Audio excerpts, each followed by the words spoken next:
Greetings, Mavericks and new viewers.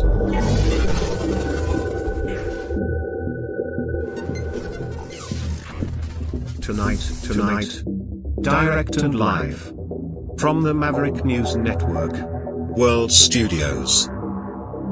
This is Maverick News with Rick Walker.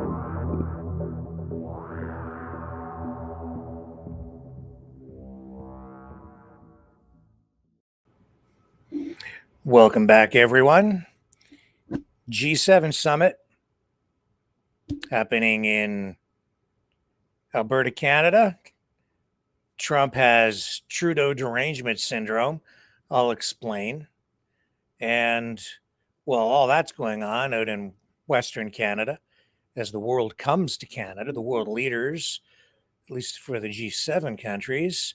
You have governors, Eastern governors, meeting with Eastern premiers from Canada, talking about all the problems they're facing because of Trump's tariff war.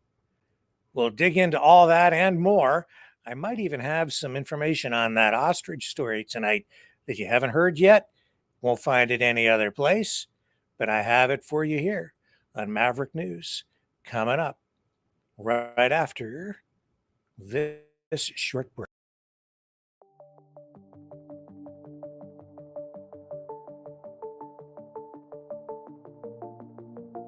Greetings, brave Mavericks. Our quest for truth continues. We go beyond fake news. Together we expose propaganda. Together we pull others out of rabbit holes. We are maverick thinkers. We are all unique individuals, defenders of individual rights and freedoms, credible, trusted, grounded in reality. Maverick News, defending free speech, Donate at freedomreporters.com. Do it now. Tomorrow may be too late. Maverick News. The world is watching.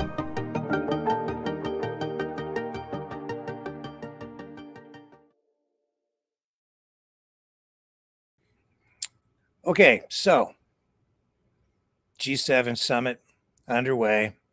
This is actually day 2. Technically, it's a 3-day thing, but the first day is really about just arriving and having the world leaders get settled in. Trump arrived on Air Force One. They had some helicopters there accompanying him. You know, tons of security up there in Kananaskis. Here's how it all started with, well, I shouldn't say how it all started. This was the opening address, but then we're going to, after I run this with Mark Carney, we're going to backtrack just a little bit and show you the fireworks of sorts that kind of kicked things off just prior to what I'm about to show you now. Good morning. Welcome to Kananaskis and the 2025 G7 Leaders Summit. I'm pleased all leaders are here, honored by your presence. In my home province, Alberta, in the heart of the Canadian Rockies. I'd note that we are also meeting on Treaty 7 territory. These are the traditional lands of the Blackfoot Confederacy, the Stoney Nakoda Nations, and the Tsuut'ina First Nations. And we're gathering at one of those turning points in history. I think we all recognize that turning point where the world looks to this table for leadership.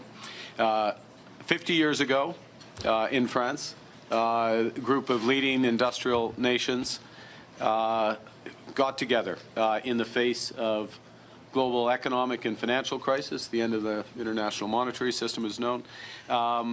Stagflation threatening, challenges in the Middle East, geopolitical challenges in the Middle East. And it was the frank, informal discussions around that table in Rambouillet that led to a long period of decisions and prosperity at that time. Alors, nous avons la chance d'avoir le doyen du G7 avec Monsieur le Président maintenant. And then following the fall of the Berlin Wall, the G7 gathered to integrate those countries that had been behind the Iron Curtain of communism and to accelerate the flow of capital and trade to the developing world. 23 years ago, the G7 met here in Kananaskis. We were just talking about it. And that was when the world was still reeling from the aftershocks of 9/11, another turning point in history. And amongst the many decisions taken were control of the spread of weapons of mass destruction, a subject that we'll be coming back to. So as I said, we're meeting at one of those hinge moments, those turning points in history. The world's more divided and dangerous. Hostile states and terrorists have expanded their capabilities and their reach, threatening global security in our local communities. Global commerce, energy systems, even intelligence are all being rewired. En tant que membre du G7, nous avons la possibilité de façonner le monde de demain. Le monde plus sûr, plus prospère, plus juste et plus libre. Mais le G7 doit s'adapter pour arriver à ses fins. Nostalgia isn't a strategy. We have to change with the times and to build a better world. And some of you, such as you, Mr. President, have anticipated these massive changes and are taking bold measures to address them. All of us around this table are reinforcing our militaries and security services for the new world. But we all know that there can be no security without economic prosperity, and no prosperity without resilience. And in a world where shocks flow across the borders, that resilience comes from cooperation. Cooperation that starts around this table. Cooperation that can lead to a new era of prosperity, energy security and critical minerals, artificial intelligence, quantum, combating human smuggling and transnational repression. So we will have open, frank discussions over the course of the next 2 days. We might not agree on absolutely every issue, but where we will cooperate, we will make an enormous difference for our citizens and for the world, and bring the next era of prosperity, I hope, to the benefit of those we serve. Avec tout cela, merci beaucoup aux membres de media. Thank you, colleagues. We have some work to do, which we'll begin in a moment. Thank you very much. So that's the way that kicked off, and Carney being a gracious host. But just prior to that, this is what was really making the headlines today. This news conference heading into the actual main session today. And this just starts off calm and then builds to a crescendo near the end. Doesn't go on too long. And Carney in the end has to kind of step in and settle things down, because the media starts really going after Trump at the end, as you'll hear. We good to go? All right, thank you. Mr. President, welcome to Canada. Thank you very much. It's a great honor. Happy birthday. A few days short. A little bit. A few days short, but didn't have a chance to see you on the day. Happy birthday to the U.S. military as well, 250th, and this is the 50th birthday, if you will, of the G7. This marks the 50th birthday of the G7, and the G7 is nothing without U.S. leadership, and your personal leadership of the United States, many issues. Geopolitics, economic, technology, and working hand in hand with the United States, Canada and the United States, and the other G7 partners with your leadership. Very much looking forward to the meeting and grateful to have you. Thank you very much, Mark. I appreciate it, and we've developed a very good relationship, and we're going to be talking about trade and many other things. And we have a whole group of people, some traders and some other people. I see my top economy people. But we have a very talented group of people, and you do too, and I know they've worked together very well. I look forward to that. The G7 used to be the G8. Barack Obama and a person named Trudeau didn't want to have Russia in, and I would say that. And therein lies the Trudeau Derangement Syndrome. The summit hasn't even started. And he's on about Trudeau and Putin. So this is what is drawing a lot of attention. That, and if you look very closely at his lapel, he's wearing an American flag on top, and then underneath he has a pin that has the Canadian and American flag crisscrossing. So he has one of each on his lapel. Some people are reading into that.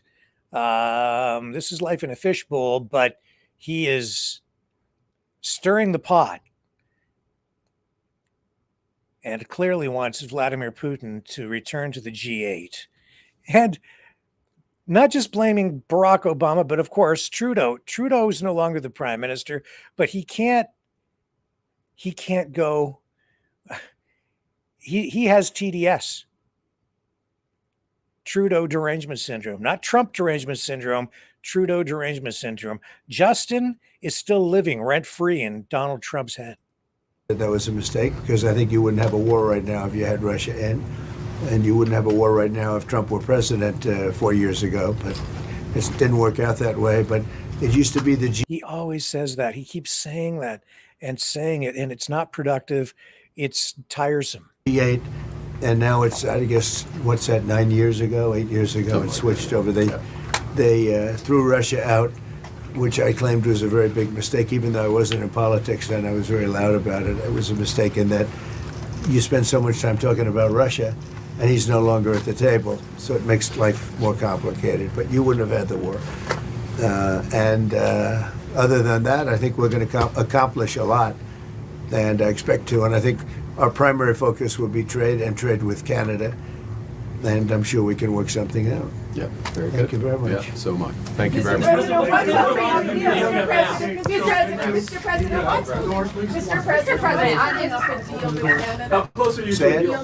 what is holding up a deal with Canada from your perspective?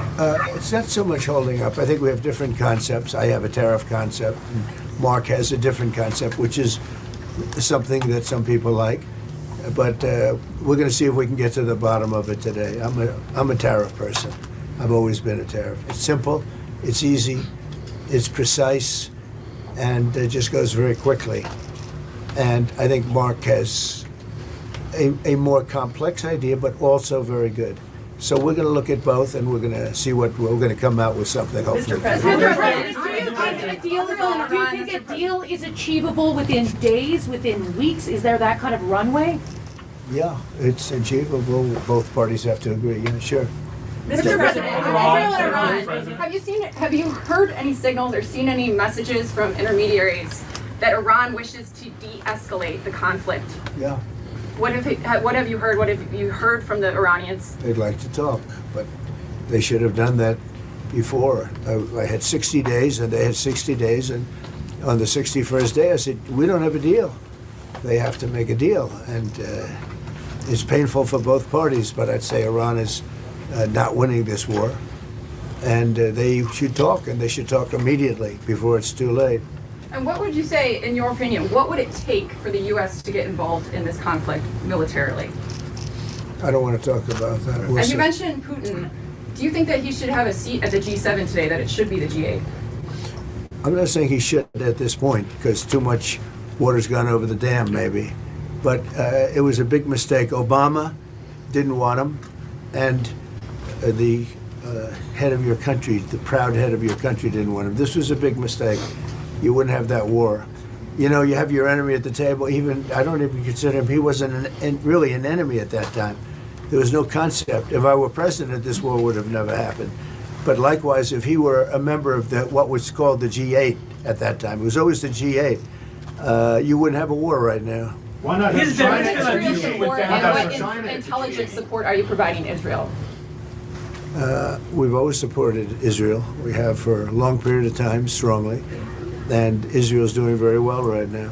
Why not have China at the G8? Why not have China here, the biggest economy in the world after the United States? Well, it's not a bad idea. I don't mind that. If somebody wants to suggest China coming in, I think we suggest. But you want to have people that you can talk to. You know, they don't talk. Putin speaks to me. He doesn't speak to anybody else. He doesn't want to talk because he was very insulted when he got thrown out of the G8, as I would be, as you would be, as anybody would be. He was very insulted. And I mean, he was thrown out by Trudeau, who convinced one or two people, along with Obama. He was thrown out, and he's not a happy person about it. I can tell you that. He basically doesn't even speak to the people that throw him out, and I agree with him. Go ahead. On immigration, why are you ordering ICE to target Democratic inner cities? What's behind that? I don't know what you're saying. You did a post last night where you said you want ICE to really target Democrats. Yeah, I want them to focus on the cities, because the cities are where you really have what's called sanctuary cities, and that's where the people are. I look at New York, I look at Chicago. I mean, you got a really bad governor in Chicago and a bad mayor, but the governor's probably the worst in the country, Pritzker. But I look at how that city has been overrun by criminals, and you know, New York and LA, look at LA, those people weren't from LA, they weren't from California, most of those people, many of those people, and yeah, that's a focus. Biden allowed 21 million people to come into our country. Of that, vast numbers of those people were murderers, killers, people from gangs, people from jails. They emptied their jails out into the U.S. Most of those people are in the cities, all blue cities, all Democrat-run cities, and they think they're going to use them to vote. It's not going to happen. Mr. President said it would take 2 weeks to decide if Thank you. If you don't mind, I'm going to exercise my role, if you will, as G7 chair, since we have a few more minutes with the president and his team, and then we actually have to start the meeting to address some of these big issues. So, alors merci beaucoup pour vos questions. Thank you. That's it. That's it. Thank you very much. Get out of here. Cool, guys. Out. Out. Get out. That's the way it goes with those things, too. There's actually limited access. I've covered those summits. You get in, you have your credentials, there's tons of security, and the reality is you have those brief interactions, and then what you saw at the beginning with the opening statement, you get that, and then they kick you out. So you really don't know what the heck is going on. They'll come out of the meetings and they do news conferences where they answer questions with reporters afterward, and highlight some of what they say they were talking about. But generally, you don't know what's going on in there. You really don't, because it's almost all of it is behind closed doors in camera, meaning no access to the media. You just get access afterward, so to ask questions, which is important, but they're feeding you what they want you to get. So as you see, things kind of erupted there at the end, and Carney, I'll tell you, he's a commanding presence in his own right. He very even-tempered today. He was gracious, businesslike, showed no emotion when Trump was saying things that some might say were maybe even mildly insulting to Canada, certainly to Justin Trudeau. It's very evident to me that Trump really has a hate on for Justin Trudeau. The guy is no longer the prime minister, and he still talks about him. He just can't let it go. It's interesting. He really, really doesn't like Trudeau. Trudeau Derangement Syndrome, that is TDS. So we're seeing that Trump and Carney are talking, which is encouraging. That's a positive sign. And we are seeing reports come out of the G7 based on what we just watched, plus other information. Hang on. That they're looking at a 30-day window here where we might get some sort of a deal. It seems to be the new goal. But with Trump, anything seems to go. Here's the CTV headline on it. Carney, Trump agreed to pursue deal within the next 30 days. World leaders gathering today at the mountain flanked pastures in Kananaskis, Alberta, for this year's G7 summit to discuss sensitive topics ranging from the war in Ukraine to artificial intelligence over the next 2 days. Today, Prime Minister Mark Carney and U.S. President Donald Trump spoke face-to-face for the first time since their Oval Office meeting in May. And as I said yesterday, I think what you're really not seeing that is going on in a more serious way this time is side talks off camera, out of the room, talks about side deals. For instance, Canada and the UK talking trade.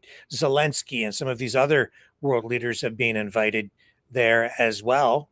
And they're not part of the G7 and so not involved in the main meetings, but they'll be meeting in side meetings that are not getting nearly as much attention, but maybe the most important, because as Trump, with his tariff war, pulls back and the United States shrinks in terms of influence around the world, other nations are making deals and reforming relationships that are really restructuring the geopolitical environment and the world economy. So, the G7 countries used to make up about comprise or account for about over 70% of the world GDP. Now, probably around 40%, although I've heard some estimates as low from the negative Nellies out there. Some economists say it's only about maybe 28 to 30%. I think it's really closer to about 40 still. And as the world reforms and restructures in the face of, well, the changes that are afoot right now that Carney spoke about with Trump, saying that Trump is a kind of a visionary and knew that these things were coming. But as we see this restructuring, you're seeing the realignment of the G7 nations, and you're going to see Canada pivot more toward Europe because of the turmoil, the problems that Trump has created. As much as the U.S. is important and always will be to Canada, it's been a wake-up call for Canadian governments at all levels, including the provinces. And out on the eastern seaboard, what are we seeing today? We are seeing eastern premiers and eastern governors meet in Boston. That all happening today. Here's a headline.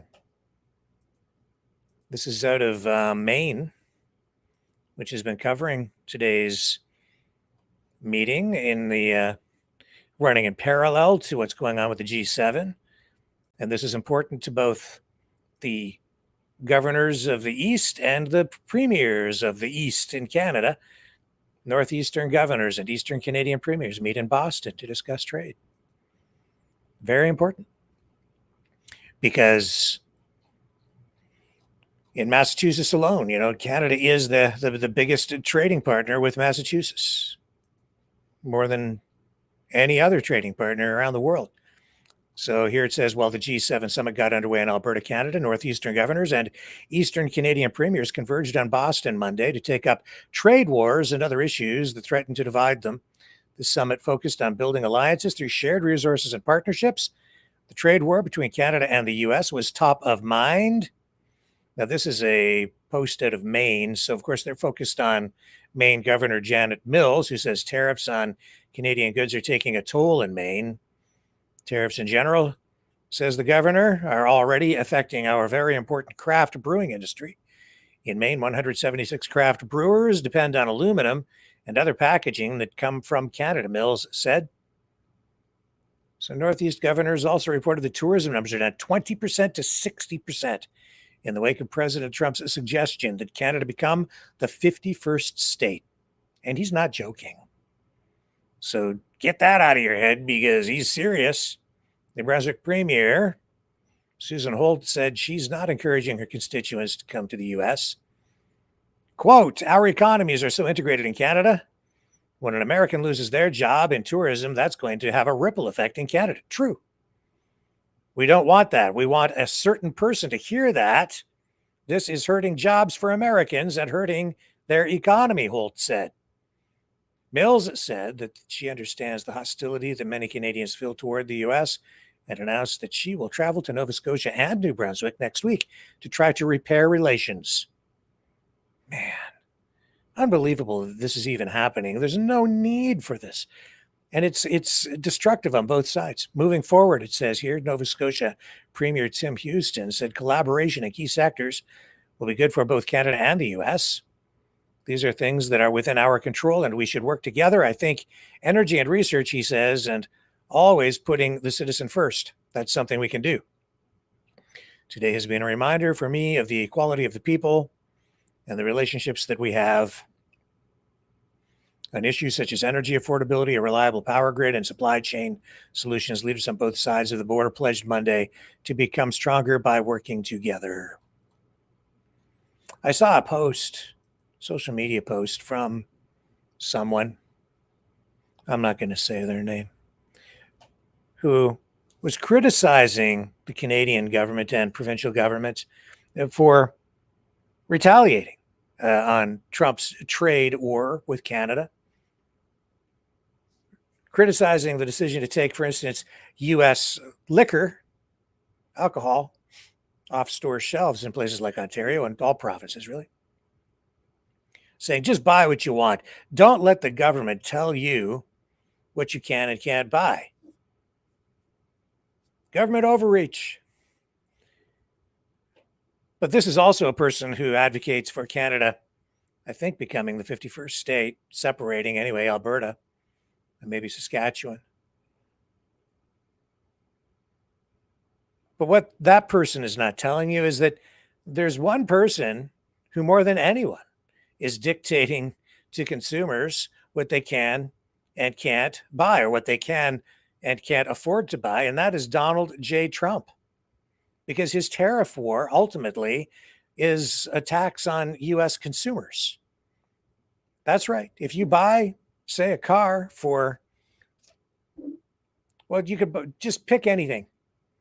If you buy a widget that's manufactured in China, and if he puts a 50% tariff on it, or a 100% tariff, and you are the importer of that good, of that widget, when it gets to the border, you go to pick it up, or you have your broker that's sending it into the country. But in order to have it actually cross the border into the United States, it's then subject to the tariff, and you have to pay that tariff as a tax. A tariff is a tax.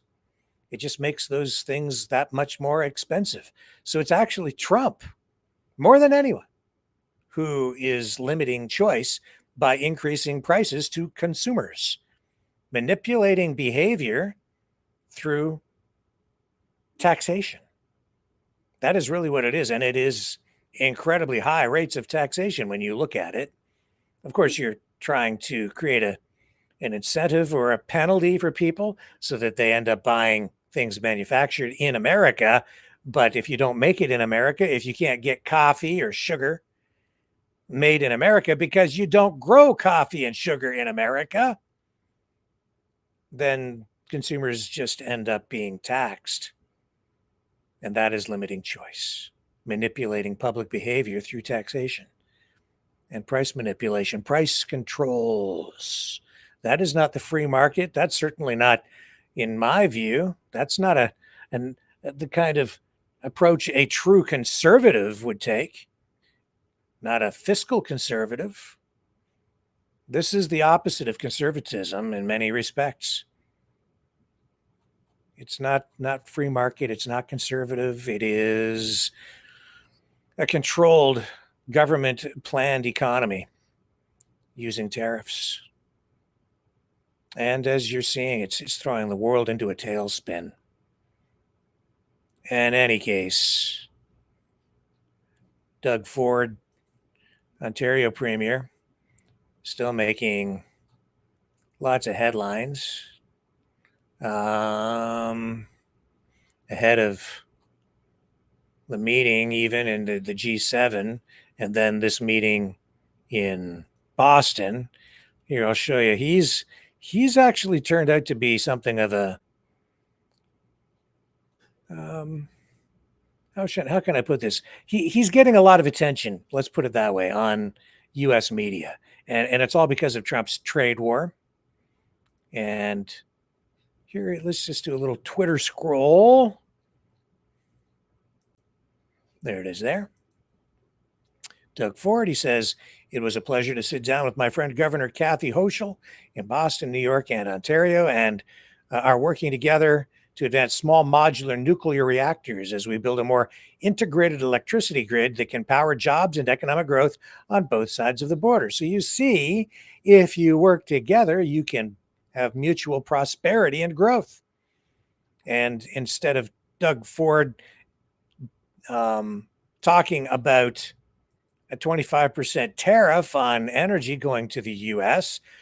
in response to a hostile trade act by Donald Trump, he's working with U.S. governors and instead coming up with plans to make life better for everyone on both sides of the border. Here's some images from his X account today. And that's the way it's done, ladies and gentlemen. Working together. And then he says, I'll be on CNN at 10:50 a.m. with Pamela Brown, CNN Live from Boston, to talk about the amazing partnership of Canada's premiers have with American governors. We're dedicated to growing our economies and creating jobs on both sides of the border. Let's scroll up here. Do we have the clip? I believe we do. I think we've got him. Yeah, here we go. This is the clip that has really been making headlines today. He says, Doug Ford reposted this. He says, you have tariffs are raising costs for American workers, families, and businesses.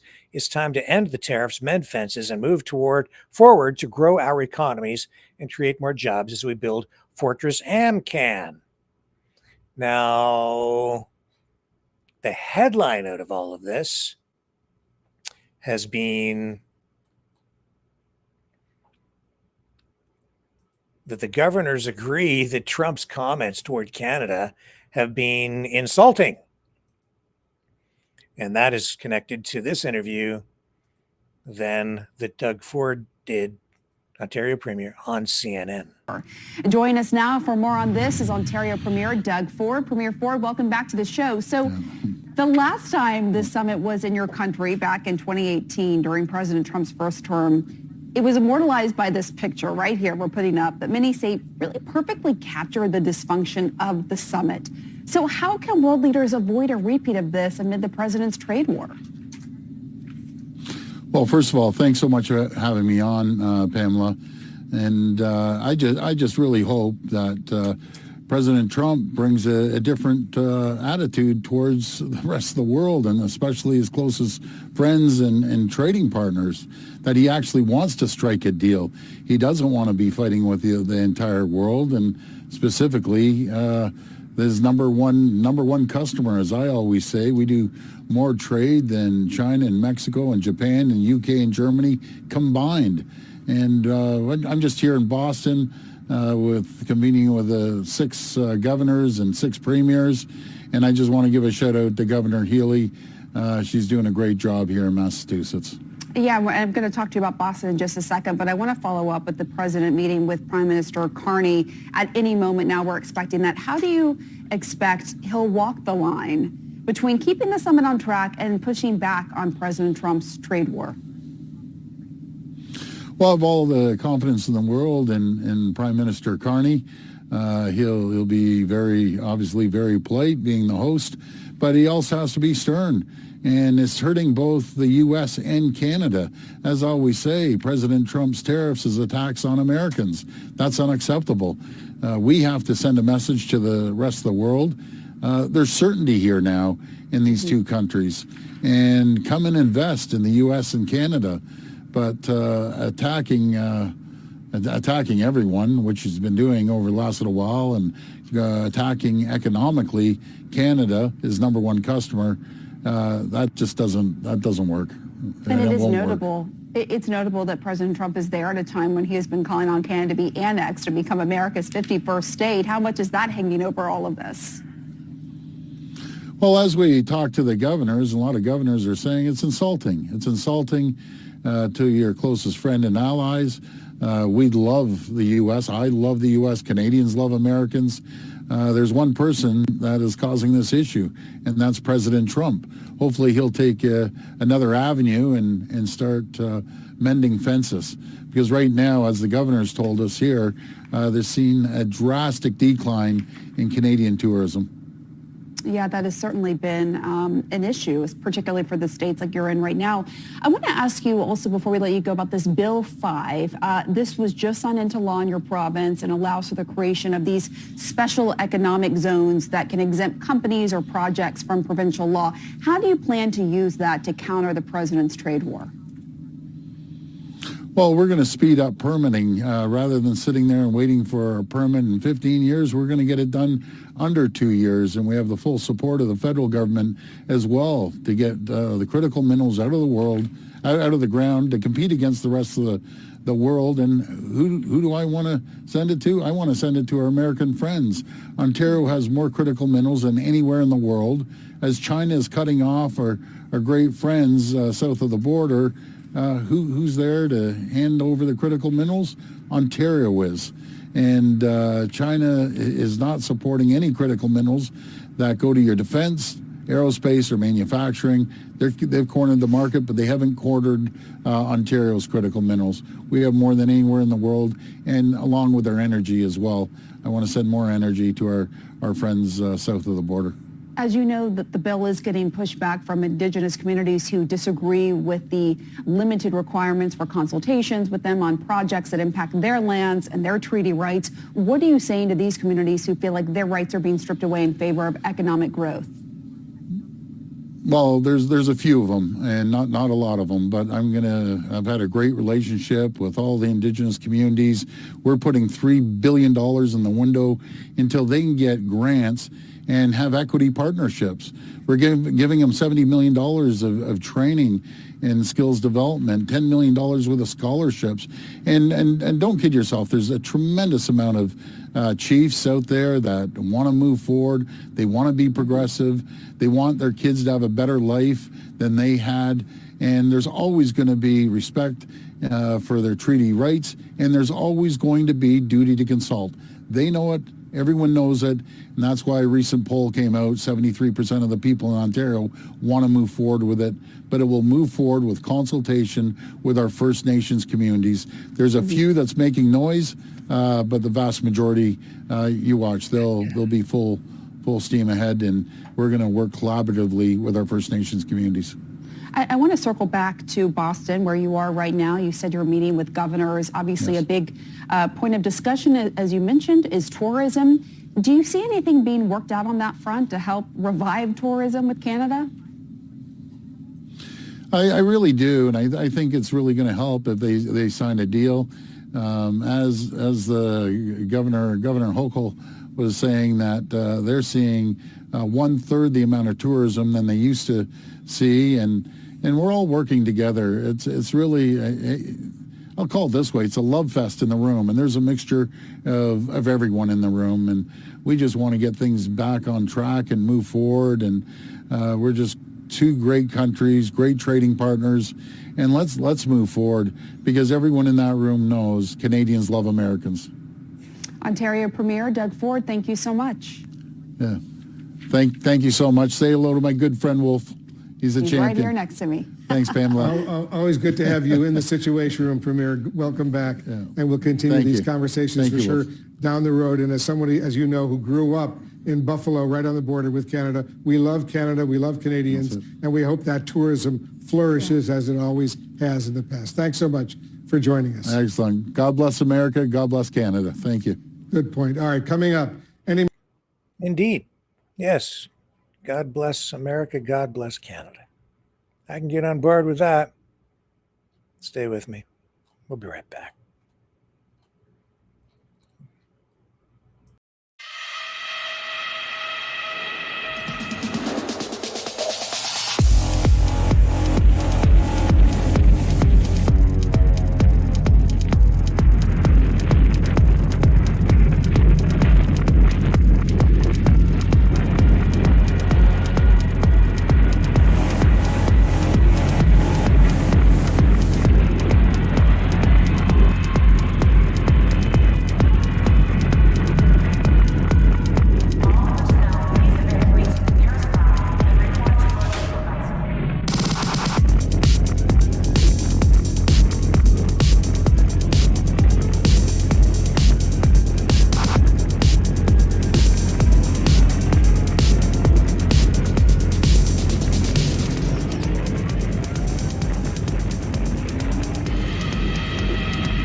Maverick News. The world is watching.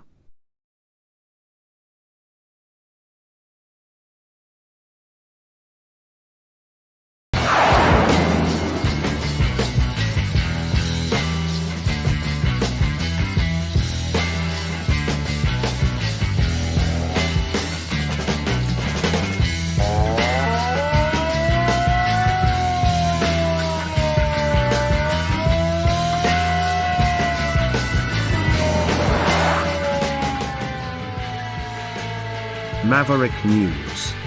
Fighting for freedom.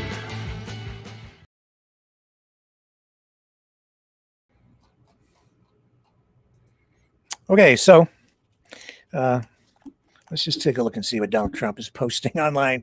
See what the latest madness is. Here we go over to Truth Social.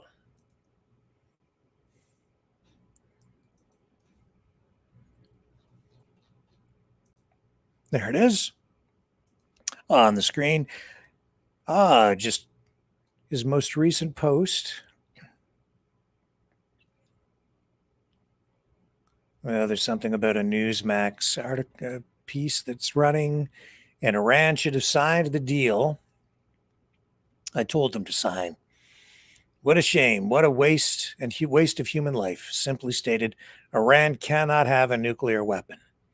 I said it over and over again. Everyone should immediately evacuate Tehran. Oh boy. That doesn't sound good at all. Let's go back.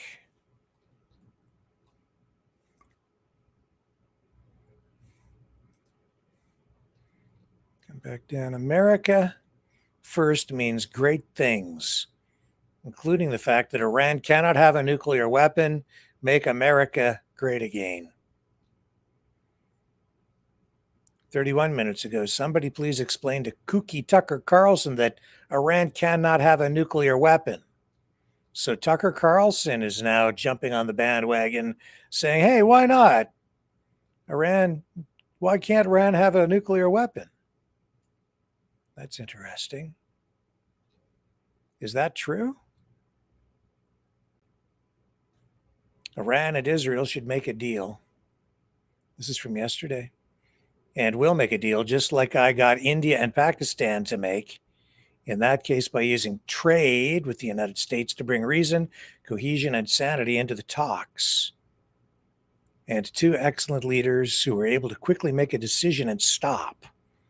Also, during my first term, Serbia and Kosovo were going at it hot and heavy. Jeez, the words that he chooses, as they have for many decades. They were going at it hot and heavy. It was a knockdown, drag him out, tall, no holds barred brawl. And this long-time conflict was ready to break out into war.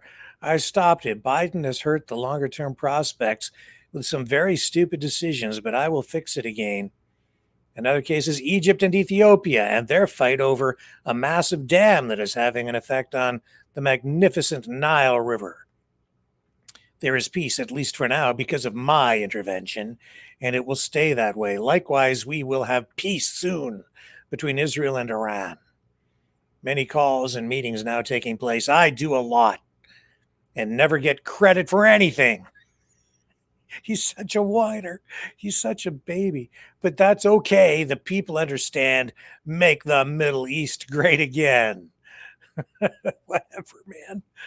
Oh, it's just, how could I have ever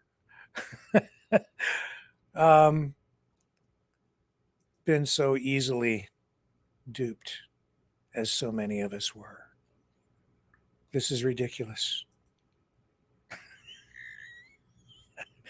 I'm sorry. It is. Tell that kooky Tucker Carlson that Iran cannot have a nuclear weapon. Let's find out. Does anyone know what the heck he's talking about? I didn't know that. So I know that, what's his name? Galloway? That guy, he thinks Iran should have nukes. He's all for that. I'm like, you're insane, man. Like, I don't think any other countries anywhere should get any more. We have too many already. We don't need any more anywhere. So I'm just against anybody else getting any, because the more people that have them, I think the more dangerous off we are, in my opinion. Let's see. Tucker Carlson says Iran should have nukes. Is that really what it comes down to? Well, as we're speaking, is this actually happening right now? Maybe. Let me bring this up. Looks like I'm told this is that the Post says this is, I believe, yeah, Iran's biggest assault on Israel to date. It says here, a seismic strike that's shaken the region. Iran has upped the ante, moving at a pace Israel is struggling to match. So much propaganda. I don't know, honestly, how to gauge this. Anyway, is this true?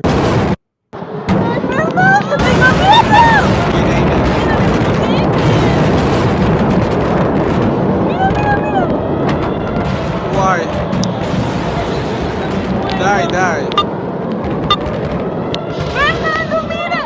Wow. Imale.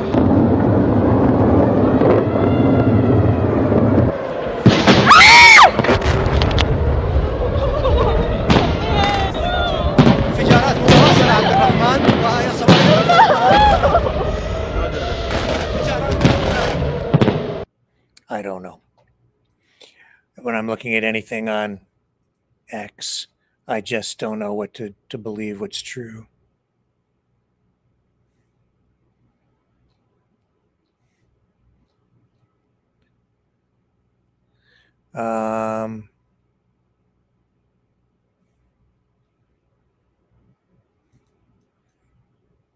Look at this. You go over there. I'll put you in the middle. Okay, good. Yeah. Not bad. Not bad. Thank you. Here we go. Perfect one up there.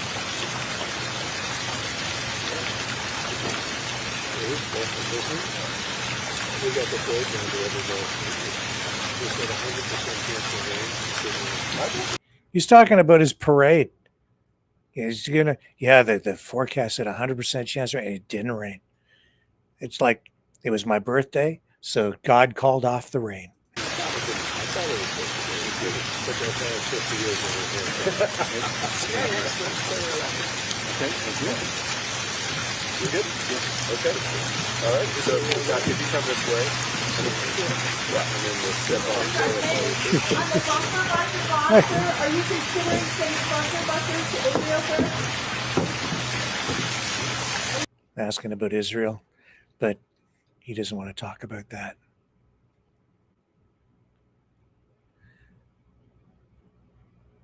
So these are images coming out of, I don't know where. I don't know who's posting this stuff. So I don't know. I think it's pretty clear that some of those missiles, drones, whatever, are getting through.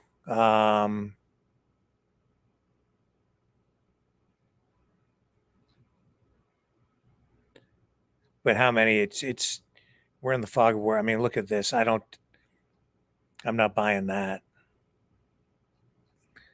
That's been manipulated.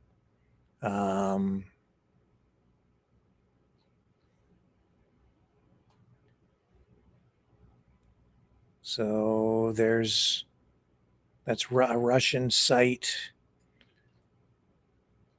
I'll try to get to the, and what is it with these women taking their underwear off? I don't get it. I don't, in these social media posts. What is coming of our society? I just don't know. I just don't get it. And there they are walking through the mountains before the G7 gets going. Oh, look at that. Well, it is beautiful there. But in Alberta.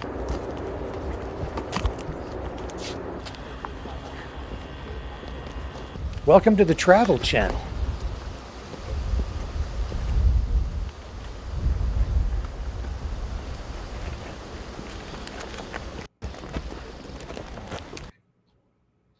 So, oh yeah, Hitler.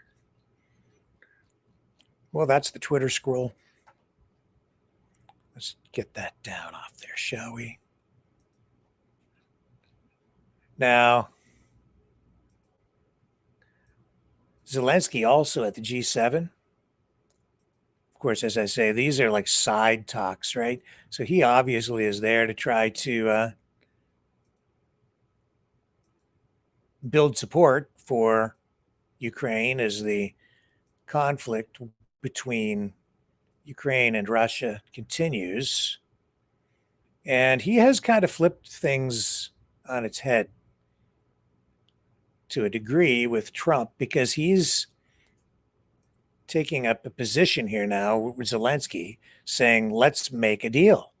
And I am seeing reports where it's being suggested that Zelensky is proposing that Ukraine buy weapons from the United States, not just ask for a handout, not make a minerals deal, but just outright buy weapons, apparently.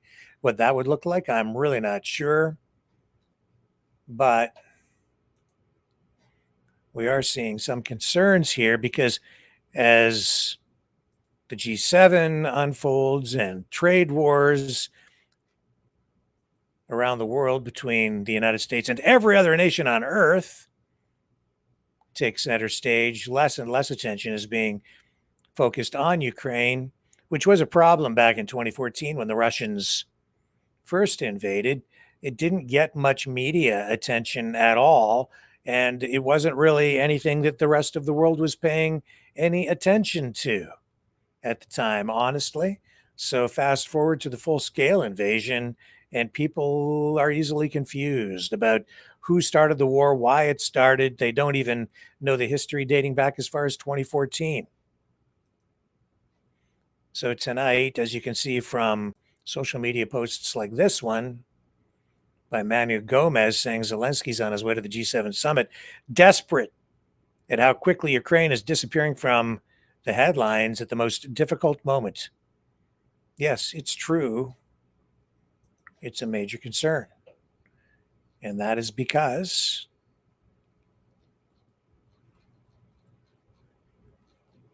Trump seems to be aligned much more with Putin than with Ukraine.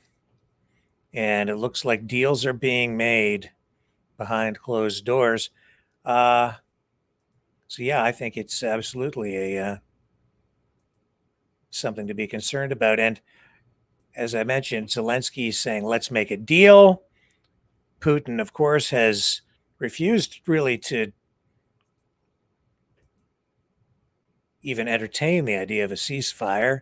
I mean, saying, oh yeah, we're all in favor of a ceasefire as long as Ukraine just gives up and surrenders, which is ridiculous. That's not a true negotiating stance.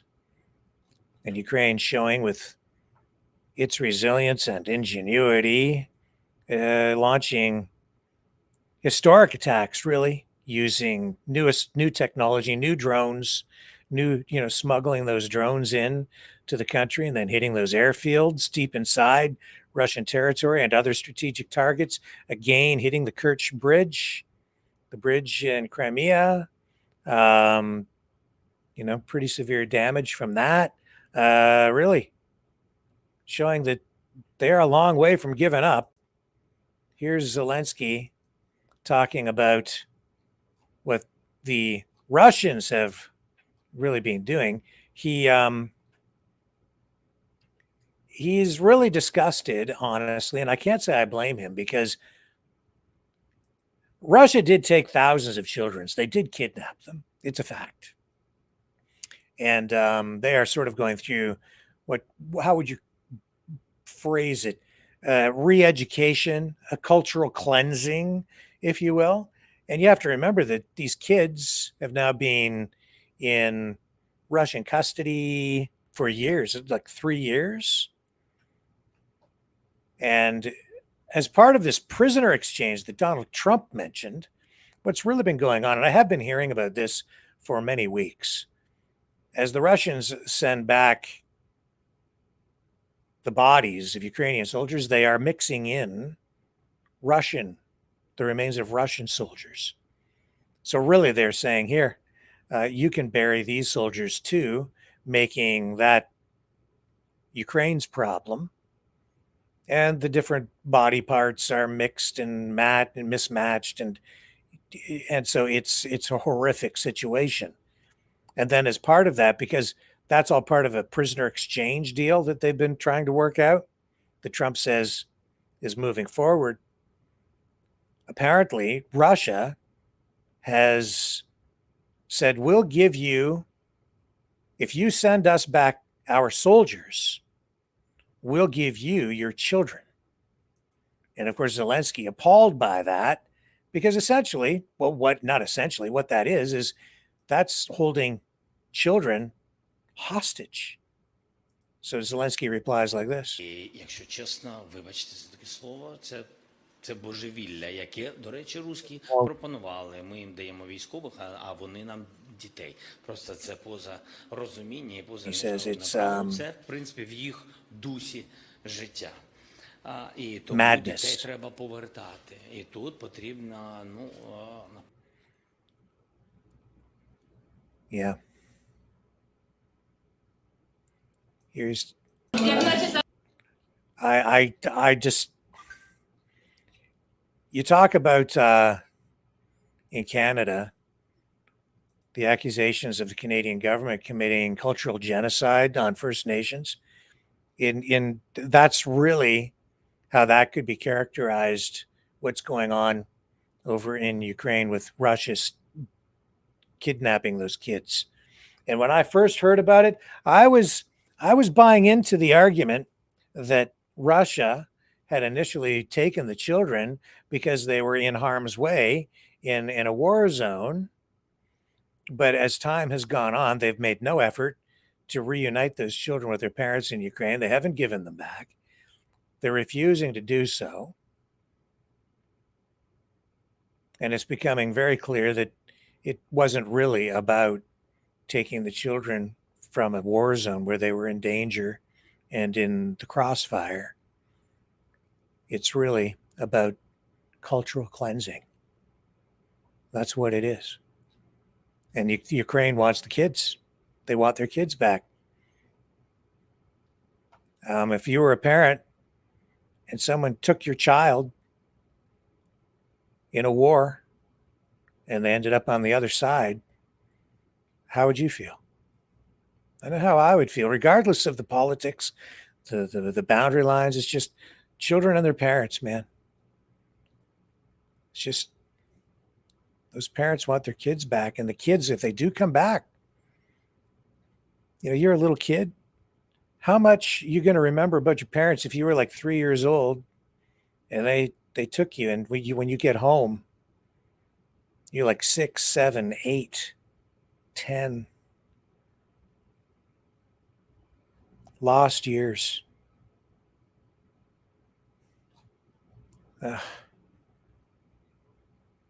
For a child, that's a lifetime.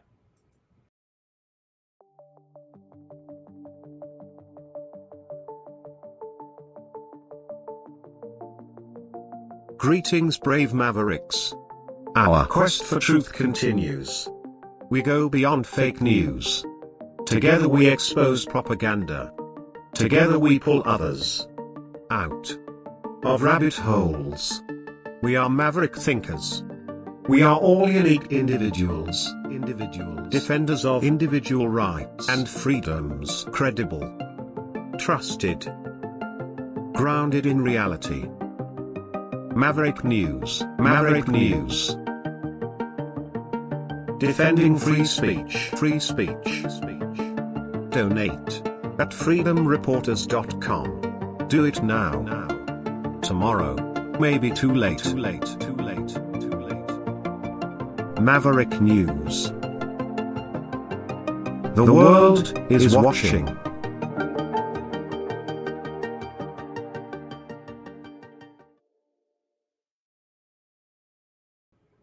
So it looks like that comment from Tucker Carlson that prompted Trump to call Carlson kooky came from an interview he just did with Steve Bannon. So give me a moment. I'm trying to cue up a clip from that so that we can make sense of what Trump was talking about. Stay with me.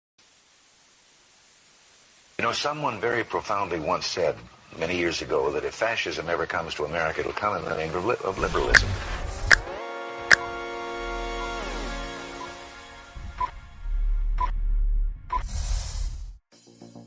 Well, I think it's time we ask ourselves if we still know the freedoms that were intended for us by the Founding Fathers.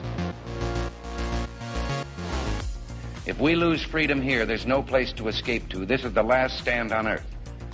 The entire world is watching. Every dictator, every crazy dictator in the world is watching.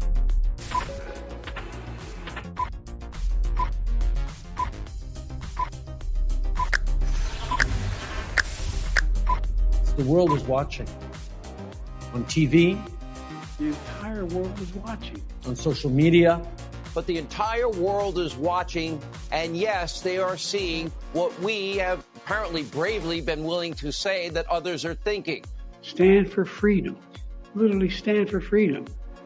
Let's get this done. The entire world is watching. We're at war with the most dangerous enemy that has ever faced mankind in his long climb from the swamp to the stars. Maverick News. Maverick News. Maverick News. Let me have more control of my own destiny.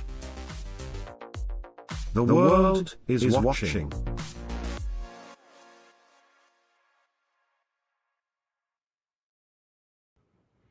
Still working on it. Give me just one more moment. I promise. I'll be right back.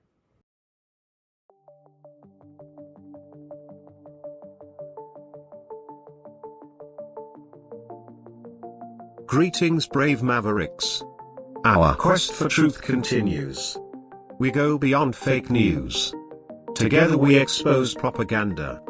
Together we pull others out of rabbit holes.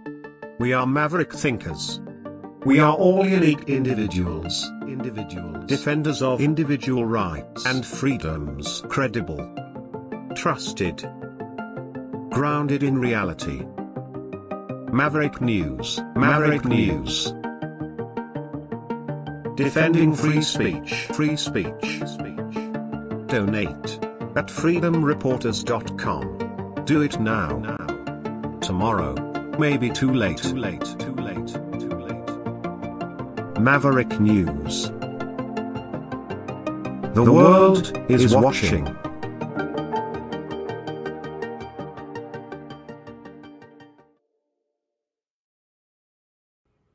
I'm just gonna do another Twitter scroll because I don't really want to run the clip because it's going to get us hit with a copyright strike because all this stuff from Tucker Carlson, they copyright protected.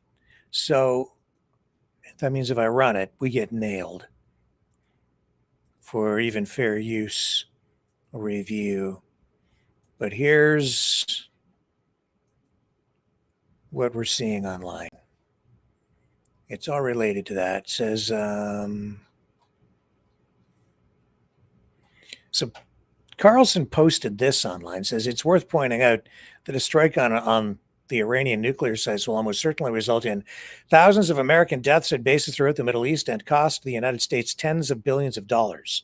The cost of future acts of terrorism on American soil may even be higher. Those aren't guesses. Those are the Pentagon's own estimates. A bombing campaign against Iran will set off a war, and it will be America's war. Don't let the propagandists lie to you. Yeah, well, except Carlson has proven to be something of a propagandist himself, I would say. Now here he is on Bannon's show earlier. I'll run this. So what is that? That's not by popular acclaim. That's not like their viewer surveys. Like, we need a lot more Mark Levin. Less Jesse Waters, more Mark Levin. Mark Levin! What they're doing is what they always do, which is just turning up the propaganda hose to full blast and just trying to, knock elderly Fox viewers off their feet and make them submit This to a is new this. war. So I don't know what he's going on about. This is the interview, I think, here. Where he's actually making these comments that Trump is reacting to, probably right near the beginning. Will the Iran war be the downfall of MAGA?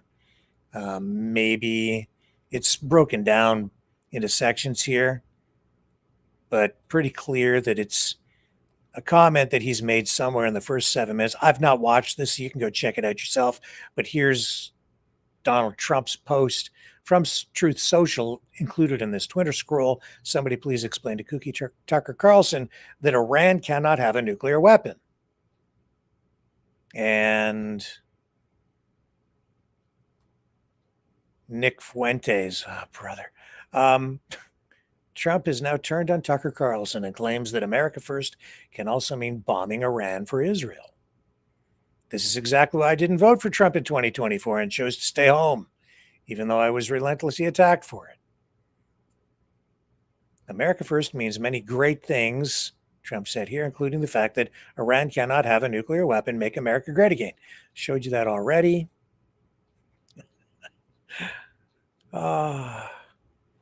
And another crack in the Donald Trump MAGA alliance emerges as the bromance between Tucker Carlson and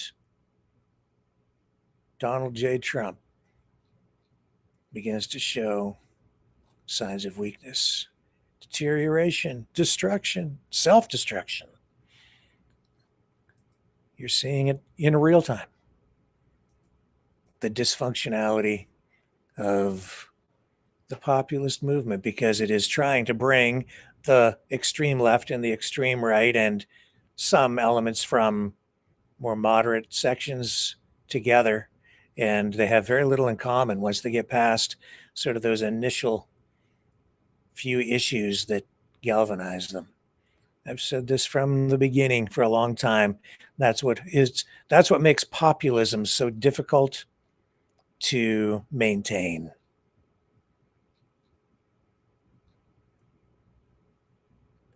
Bring this up here. Is that the right post? Nope.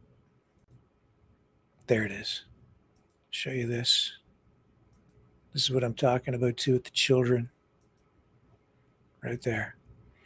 Russia offered to exchange their soldiers for Ukrainian children, Zelensky. Russia is returning bodies in an extremely mutilated state, parts of bodies in different bags, it says here. There are cases when the remains of one person are returned, even during different stages of repatriation. In addition, during the last repatriations, Russia also transferred the bodies of Russian soldiers mixed with the bodies of Ukrainians. Mm-hmm. That's just, it's horrific.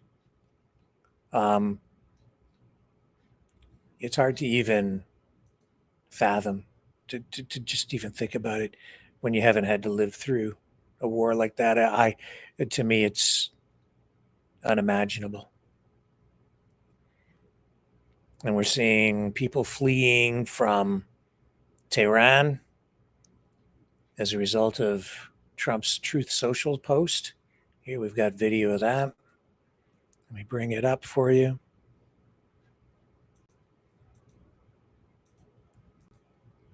Hang on.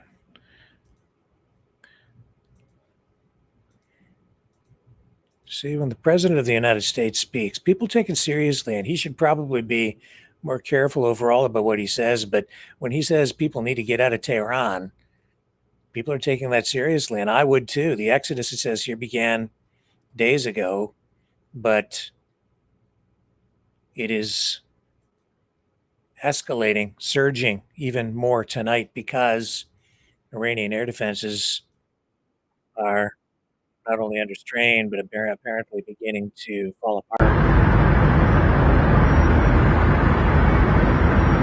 So when we pan down with the camera, you're going to see traffic heading out of the area.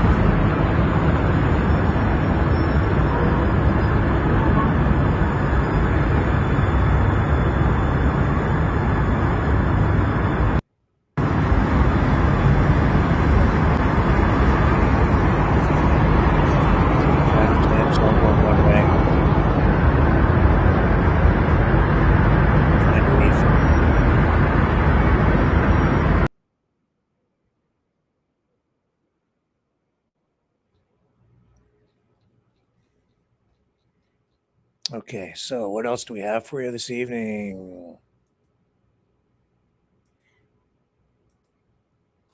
What can I tell you? So I know that early this morning, Iran launched a fresh wave of missile attacks on Israel. That triggered air raid sirens across Tel Aviv, Haifa, and Jerusalem. Israeli authorities report at least 24 people were killed and nearly 400 injured since Friday now, with a residential building in Petah Tikva hit overnight, leaving several dead. In Haifa, an Iranian missile strike damaged a major oil refinery, sparking fires and forcing evacuations.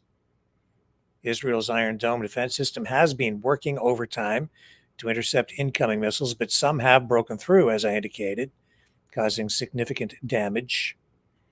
In response, Israel intensified its airstrikes on Tehran, targeting Iran's state television headquarters during a live broadcast, killing at least one employee. And the Israeli military also struck command centers of Iran's Quds force, claiming to have eliminated key military figures. Iran's health ministry reports a staggering 224 deaths, including 54 women and children, and over 1,200 injured since Israel's initial strikes on Friday, which targeted nuclear facilities and military infrastructure. And Benjamin Netanyahu has stated the attacks have set back Iran's nuclear program significantly, but he has warned that more targets remain. Meanwhile, Iran's foreign minister is calling Netanyahu a war criminal and is vowing a decisive response still to come. And the international community remains on edge tonight. As you saw at the G7, Trump saying that he believes a deal to end the conflict is possible, but declined to support a joint statement urging de-escalation. So the U.S. has moved warships, including the USS Nimitz, to the Middle East to protect American interests and assist Israel in intercepting missiles. Oil prices are surging tonight, with Brent crude up nearly 3% due to Israeli strikes on Iran's energy infrastructure, including the South Pars gas field.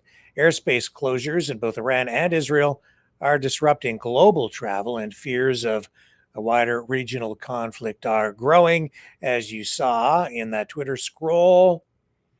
The Mario Nawfal X account, as usual, they've got an X Spaces forum going on, and the headline there was suggesting that the U.S. is about to enter the conflict and become directly involved. And I am also seeing social media channels, I think even primarily sort of pro-Russian, pro-Iranian social media streamers trying to, almost pull the United States in as well. Almost like it's a trap. Saying, look, here's fragments from a U.S. missile that was, or U.S. munitions that were used to intercept Iranian missiles that targeted Israel, and they shot them down. The U.S. is involved. Well, the United States has been involved in helping Israel on the defensive side, even very recently. But that's different than actually launching attacks directly at Iran themselves. Nevertheless, it's pretty clear that Trump was briefed in advance, regardless of what Marco Rubio said, saying that the United States did not know anything about the attack in advance. And then Trump contradicts him just a short time later. Here's more video. Drones. Bring this up. Israeli drones reported to be roaming the skies over Tehran. I'll run the video for you here.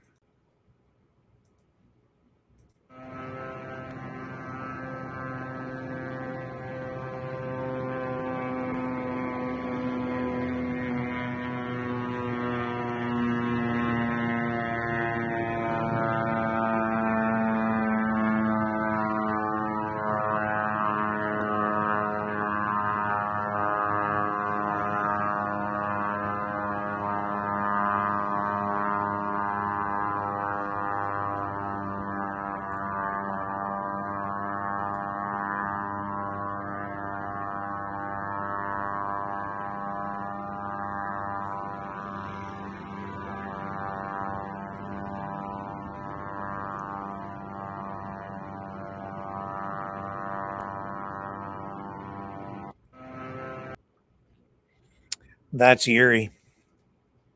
And as much as people say that these are not our wars here in Canada and the United States, I am not so sure. I think that they already are. I think they have been for a long time. And I think that the days of being protected by the Atlantic and Pacific Oceans, keeping us so far apart from war-torn areas of the world, those days are ending, I think, because the world is becoming a smaller place because of technology. Hypersonic missiles, drone warfare, artificial intelligence, submarines, nuclear subs that can park right off the coast. Yeah, don't be so sure that these aren't our wars. We've been involved for a long time. And the world is being reshaped. We're not immune. In fact, we're at war right now. You can see it. You can feel it. You can sense it because it's screwing with people's minds. All of the propaganda. We're being bombarded with it every day. And the economy. That's a key component to the whole thing, isn't it?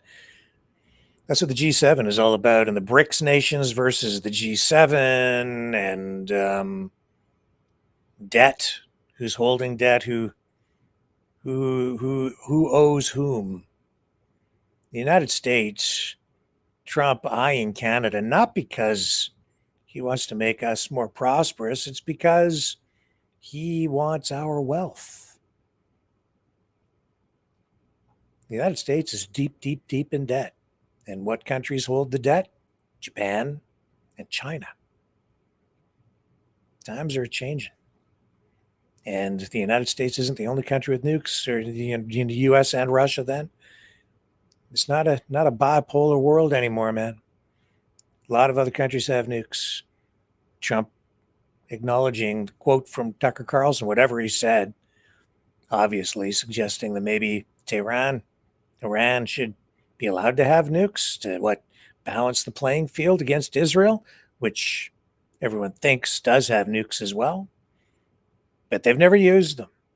I think you let Iran have nukes and it's even more destabilizing. This is not a good thing, in my view, but you're into delicate territory here now, because what right does one nation have to tell another nation what weapons they can or can't have?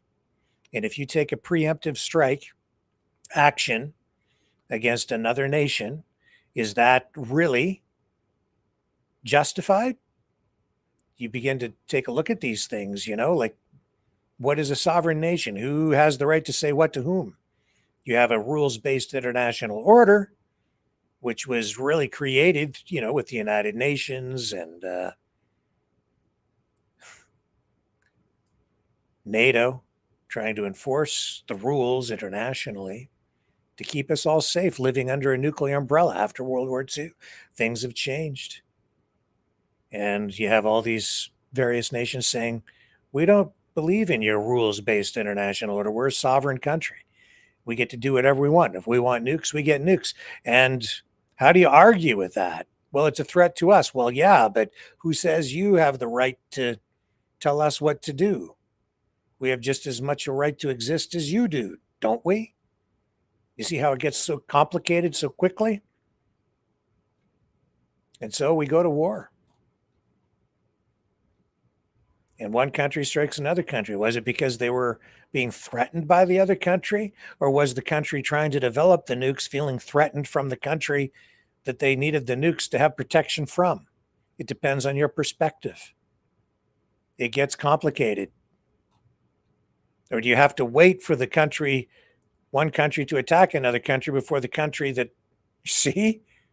Or are you allowed, are you justified in taking preemptive action?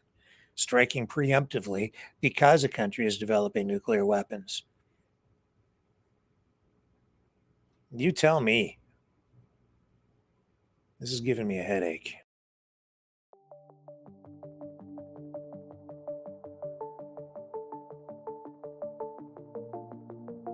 Greetings, brave Mavericks.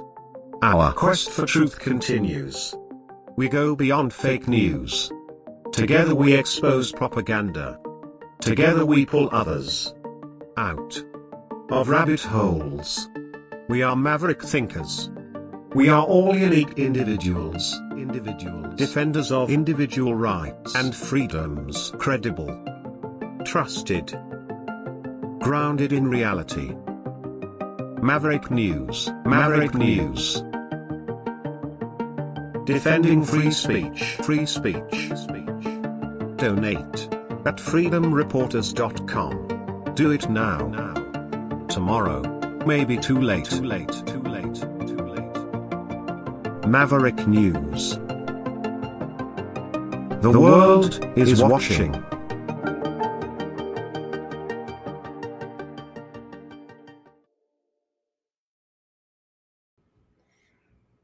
I'll be back in just a moment. I need just one more moment.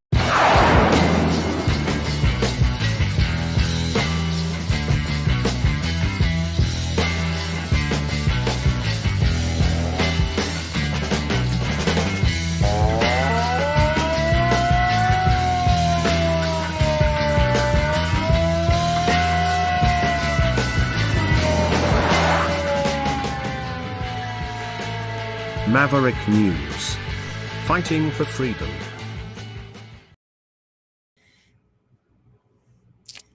Okay, so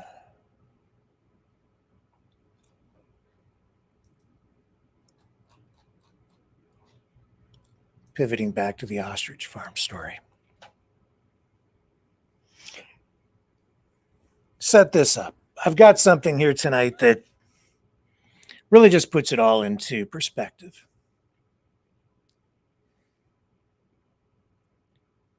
You have, well, first of all, let's go out there and see what they're posting tonight. I haven't really looked.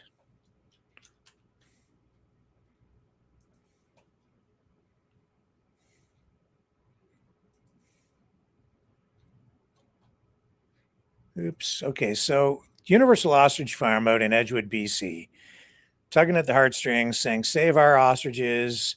They had a bird flu outbreak. And Canadian Food Inspection Agency back in December, they had the bird flu outbreak. They didn't report it.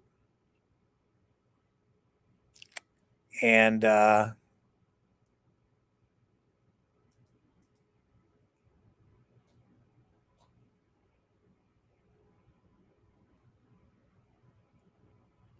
okay, so then in January, they get an anonymous call from somebody, and it's reported. The CFIA shows up, and as they do when they detected the bird flu is present on the premises, not just from a PCR test, but from also lab testing that identified the exact strain of the bird flu. From 2 of the deceased birds, there were 69 in total that died over the course of a month. 69 of those birds died over the course of a month. So a cull was ordered, affecting, they say, about 400 ostriches on the property to help prevent the spread of bird flu beyond the farm and possibly getting to other farms and wiping out chicken flocks. We've covered this story extensively, more than I would ever have liked to.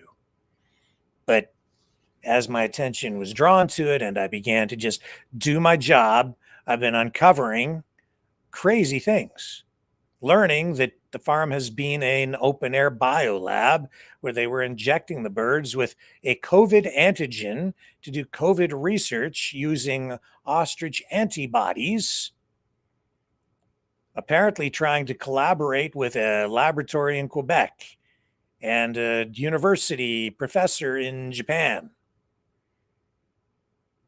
And it's pretty, and we found out that they didn't have any permits, no licenses to conduct any of these activities on site at their farm up in Edgewood, British Columbia, which is a fairly isolated, small community, but there is a community there nonetheless. And the CFIA, concerned about the spread of the bird flu, which is, two sort of separate issues, maybe, kind of, they are separate. So they order the cull and then they order a quarantine, and the quarantine orders apparently were not followed. So the farm then fined $10,000 for failing to report a bird flu outbreak, which is a serious thing for the agriculture industry and for our food safety and food supply. And then later, because they failed to comply with the quarantine order, because they keep allowing people to go there, and because they haven't taken the measures or implemented the safety measures that they were ordered to undertake by putting up like netting to keep wild birds out of the area where the ostriches are kept. They didn't do that, so they have been fined an additional $10,000 for that, now facing a total of $20,000.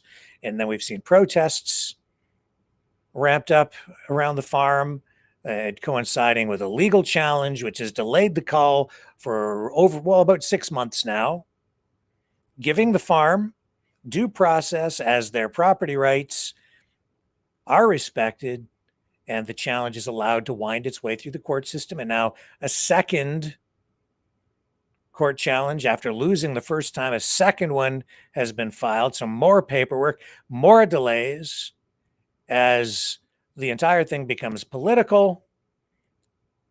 And we've seen the intervention and involvement of foreign government through RFK Jr., the U.S. Department of HHS, and Dr. Jay Bhattacharya, also with the Trump administration now, also throwing their 2 cents worth in and making statements on social media and through this radio station, giant radio station out in New York, WABC, turning it into a political hot potato and making it impossible, really, for the CFIA to move in there and do their job and cull the birds.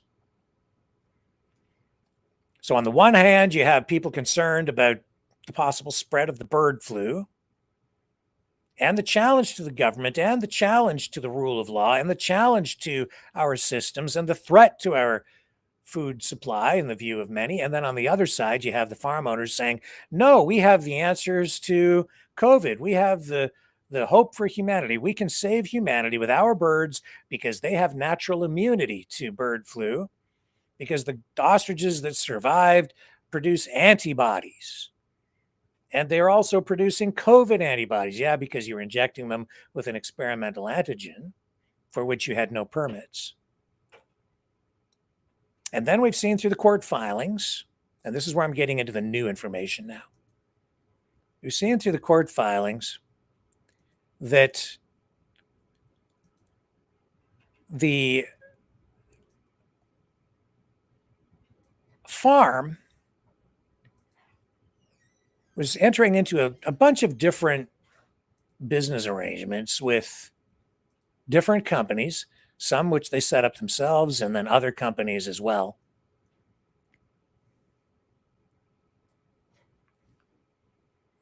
All at the time of COVID, because all this money was becoming available, government grants. So initially, they started working with a company that, they were trying to work with Dr. Yasuhiro Tsukamoto over at this university in Japan, who was also doing research with ostriches and COVID at the time, and was developing masks, which he claimed, when infused with ostrich antibodies, could detect COVID, and then later made an additional claim that they might actually be able to prevent people from being infected with COVID. Let me just get the video up here for you first as I tee this stuff up. So show you this. So yeah, over in Japan, he was injecting these birds as part of the experiments with the COVID antigen. Apparently the same antigens or versions of antigens that were being injected into the birds at the farm in Edgewood, BC as well. Just like so. To stimulate an immune response.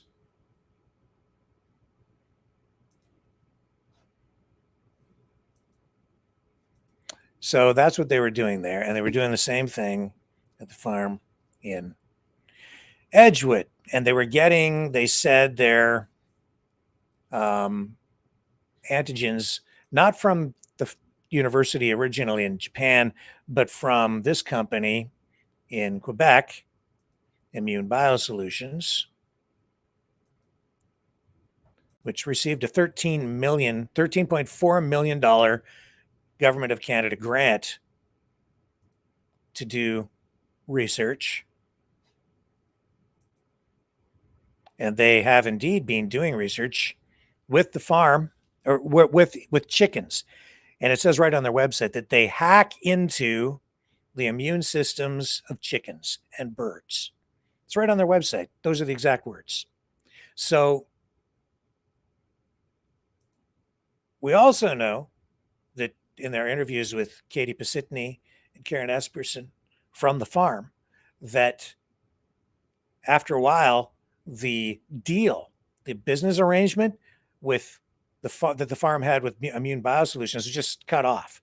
There was a period there where Immune Biosolutions was apparently sold, and the new operators cut the farm off. The statement from the farm was that it's because the government doesn't want them. We're trying to kill their science. But I'm going to show you tonight that that's not necessarily the case. That's their assertion. But I'm going to I have information here tonight that's going to show you that there's something else that's going on, or maybe not going on, that's important. Because the farm, they're making all these claims, just like Dr. Tsukamoto has been making a lot of claims about what these ostrich antibodies can do. And in reality, in real world, not fantasy land, in real world, even Tsukamoto has really not proven that his masks actually work. That's why he never really received, he doesn't have any studies out there that are conclusive. Everything you read says it's promising, but they haven't proven anything. He still managed to sell millions of masks infused with these ostrich antibodies during COVID, during the pandemic, but not in North America.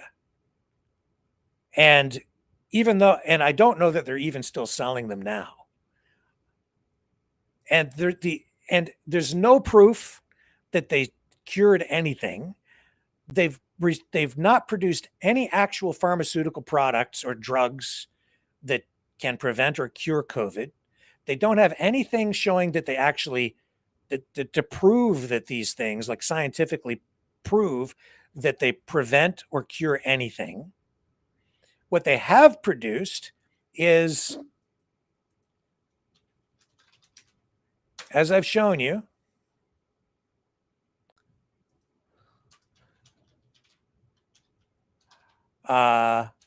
lozenges, which have never been approved for sale in Canada or the US.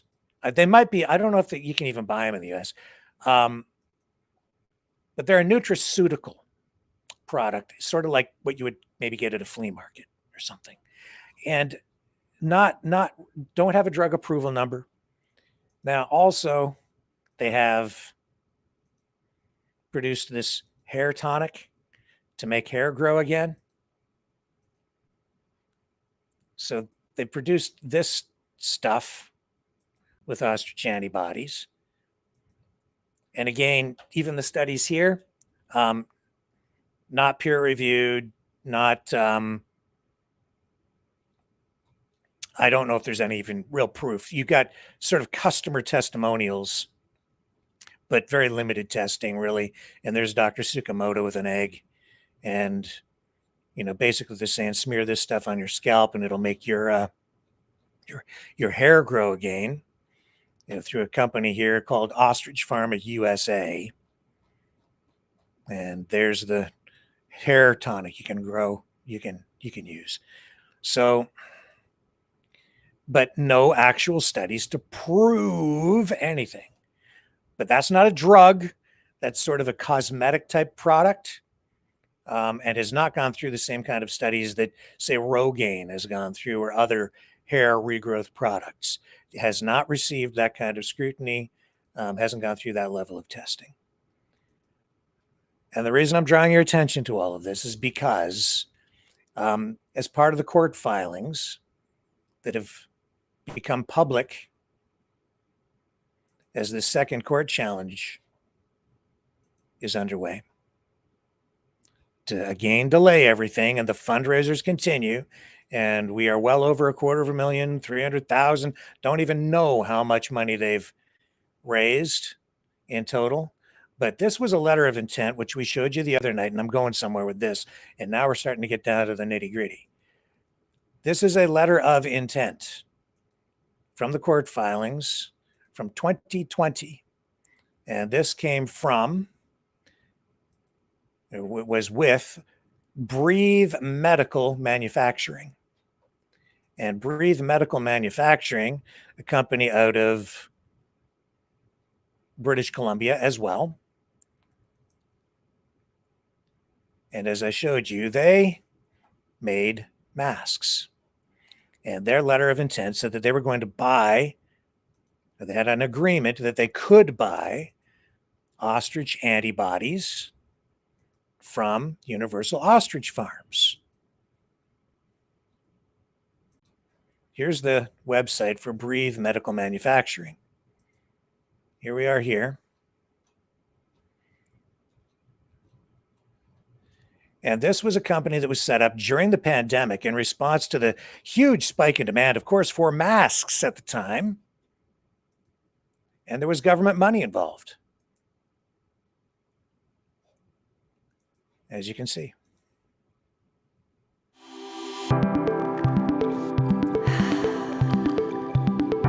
My name is Robert Balaz. I'm the president and CEO of Breathe Medical Manufacturing. Breathe Medical Manufacturing is a company that manufactures predominantly medical masks, ASTM standard products, as well as N95 masks. We incorporated the company in March of 2020. In April of 2020, we got a federal government contract for manufacturing 46 million ASTM standard level 1 masks, which was the kickstart to the company as we know it today. In May, we found our facility, which is a 60,000 square foot facility. There was only a shell here at the time. We went from 0 employees in May of 2020 to 175 employees within about a 4-month time, and we were producing in full production mode in August of 2020. We're happy to say that in a downturn economy, not only were we able to provide a highly needed product that will protect our frontline workers and now also the individuals that are buying from us and companies that are buying from us, but we've also been able to come up with a solution that provided jobs for many, many people and their... Okay, so we ran that video the other night. You got the idea. So the pandemic hits, masks, huge demand. They ramp up production.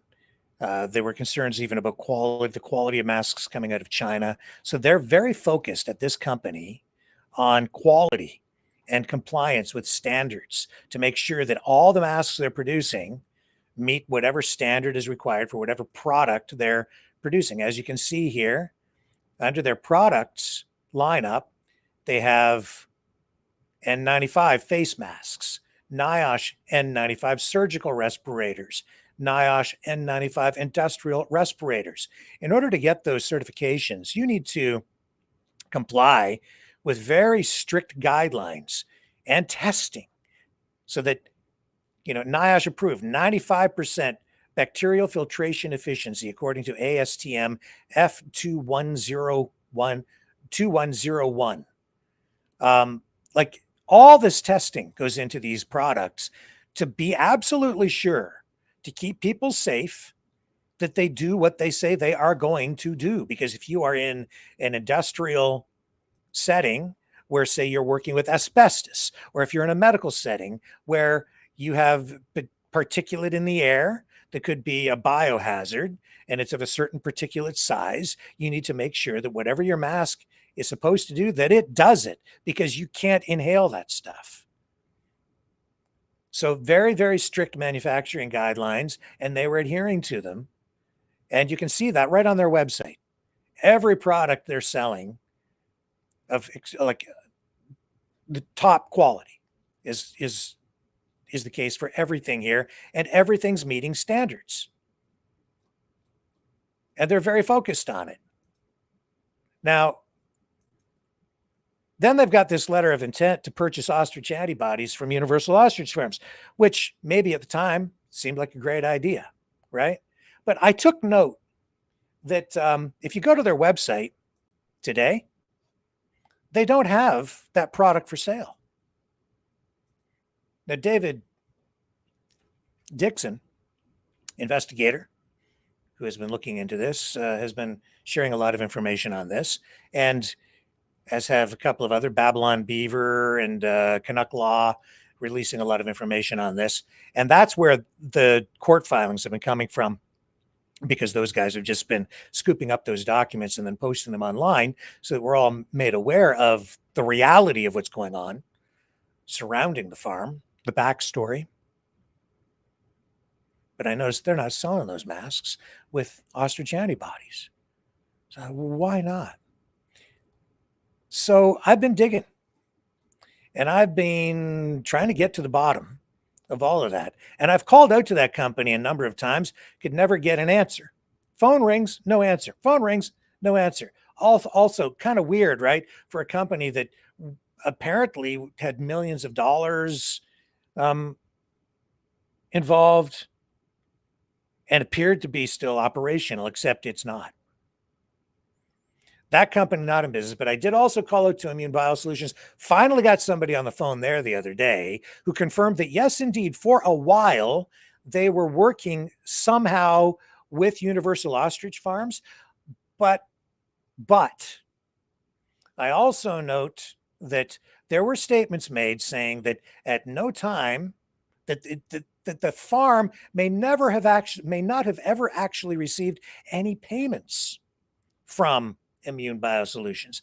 I've not been able to confirm that. I don't know, but that's what has been said, so that they didn't get any of the money of that, none of that $13.4 million. And I thought, well, that's kind of odd, because on their website, they talk about working with chickens, but not so much ostriches. But then there is also talk of that Immune Biosolutions, when it was first set up back in 2014, I believe, when they were first getting going and they won an award, and the head of the company went and spoke at an event. We showed the video, and he makes reference to working with ostriches at that time, far in advance of any of this stuff going on in like 2020 during the pandemic, which was also kind of weird.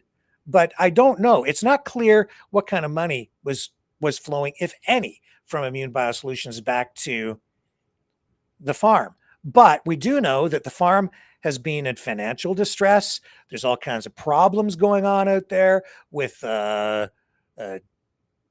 legal disputes over property ownership, that the farm was sold, according to other court filings, in unrelated matters dealing with just the property ownership, not with the effort to stop the cull.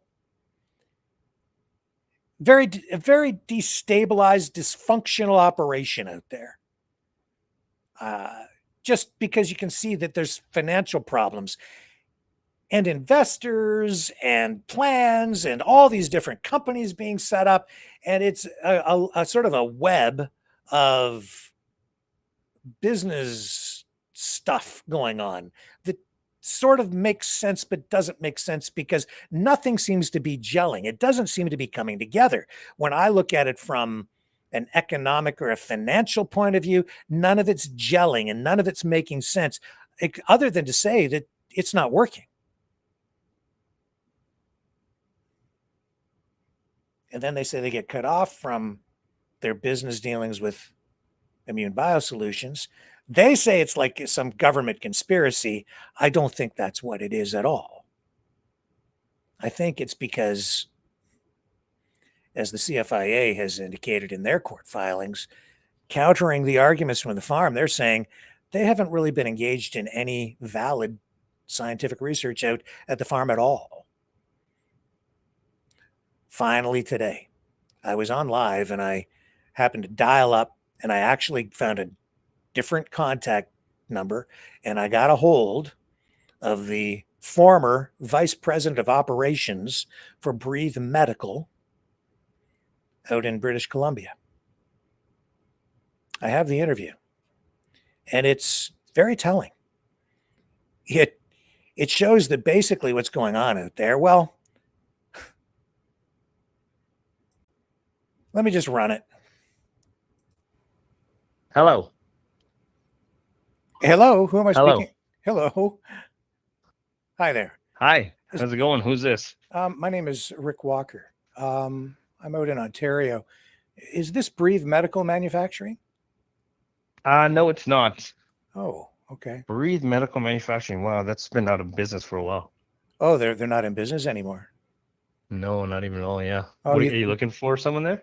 Well, I'm looking for. I understand they were manufacturing, I guess, medical masks with infused with ostrich antibodies. No, yeah, I was part of that world at one point. Yeah, they talked about it at one point, but it never ever happened. I see. Yeah, I'm a journalist out here in Ontario. I've been covering this Universal Ostrich Farm thing. Yeah, pretty weird. Yeah, I know about that. Weird story. It is a weird story. I actually know that farm. That was the farm we were going to use. Yeah. Why didn't they do it? I guess probably because they didn't have like regulatory approvals in place and so on. That's right. I can tell you exactly why. Like, it was COVID. They had never done it before. There was no Health Canada approval on anything that they were claiming at the time. There were some studies from overseas or something like that they were talking about. But ultimately, like, how safe do we all feel about spraying stuff on fabrics that are going to be on people's faces, right? So. Right. Yeah. It seems very like a real stretch to me to make those kinds of claims. And it looked like the company, from everything I'm seeing, they were very focused on making sure they were in compliance with standards and approvals and producing a quality product. Breathe? Yes. Yeah. The ostrich farm. No, the Breathe. Yeah. They've got like certifications on like N95 masks and NIOSH respirators and so on.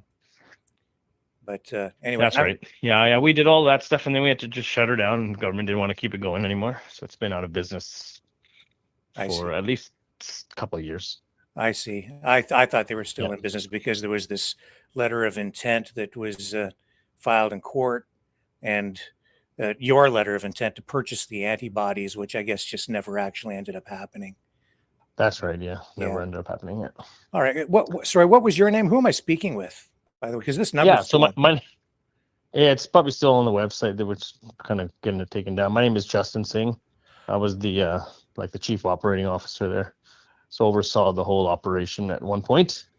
I see. But ultimately, the owners just couldn't get any deals to get to place with the government that they had stated that were going to be in place for 5 to 10 years. That never happened. So then we just had to shut it down. I see. Couldn't get any procurement outside of COVID. The whole thing out there at that farm right now seems very strange to me. How did you guys get connected with the farm? They showed up. They showed up at the factory claiming all of these things that could really help aid the fight against COVID.